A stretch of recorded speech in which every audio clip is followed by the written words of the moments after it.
Bonjour, aujourd'hui notre tutoriel de révision traitera sur l'anatomie de l'œil pour l'examen final des sciences.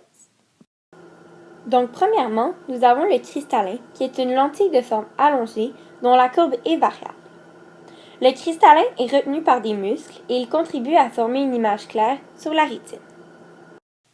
Deuxièmement, nous avons l'humeur aqueuse qui est un liquide transparent qui remplit l'espace entre la cornée et le cristallin et qui a comme fonction de dévier les rayons du soleil. Troisièmement, nous avons la cornée, qui est une membrane rigide et transparente. Elle est légèrement plus bombée que le reste de l'œil. Quatrièmement, nous avons la pupille, qui est un trou noir dans le cristallin qui permet à la lumière du soleil de se rendre jusqu'à la rétine. Cinquièmement, nous avons l'iris, qui est un disque coloré et troué, qui est le prolongement de la choroïde. Il régularise la quantité de lumière qui pénètre dans l'œil par son ouverture, la pupille. Puis, nous avons les corps ciliaires, qui est une partie intéressante de l'anatomie de l'œil à savoir, mais qui n'est pas à retenir pour l'examen final de juin. Septièmement, nous avons la sclérotique. La sclérotique est une membrane rigide et opaque d'environ 1 mm d'épaisseur. Elle protège l'œil des chocs et lui donne sa forme. C'est aussi ce qu'on appelle le blanc de l'œil. Huitièmement, nous avons la membrane intermédiaire, noire et riche en vaisseaux sanguins, qui s'appelle la choroïde. C'est elle qui nourrit l'œil. Neuvièmement, nous avons la rétine, qui est une membrane interne, mince et beige. Elle est tapissée de plusieurs millions de cellules nerveuses sensibles à la lumière, qui transforment l'information perçue en influx nerveux. Dixièmement, nous avons la macula, aussi appelée tache jaune, qui est la zone de la rétine caractérisée par une concentration maximale de cône. Onzièmement, nous avons le nerf optique, qui est un nerf reliant chaque globe oculaire, plus précisément au niveau de la rétine jusqu'au cerveau.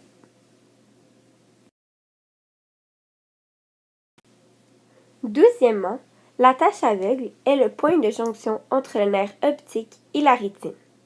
C'est un point insensible à la lumière. Et pour finir, nous avons l'humeur vitrée, qui est une substance gélatineuse et transparente. Elle remplit l'espace entre le cristallin et la rétine. Et maintenant, vous allez observer une petite vidéo sur l'intérieur de l'œil et ses muscles en 3D. J'espère que vous allez apprécier.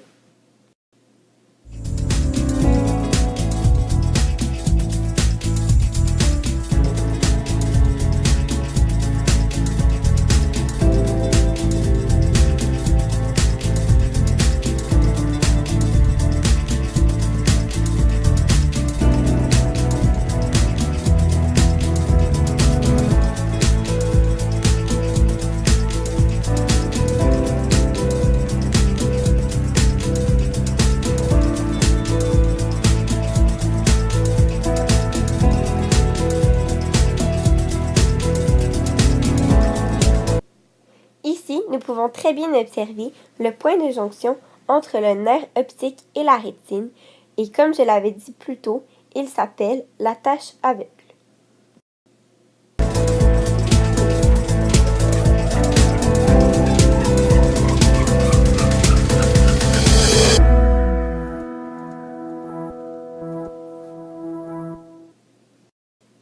Merci beaucoup pour votre écoute.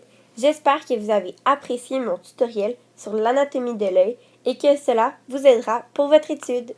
Bonne réussite!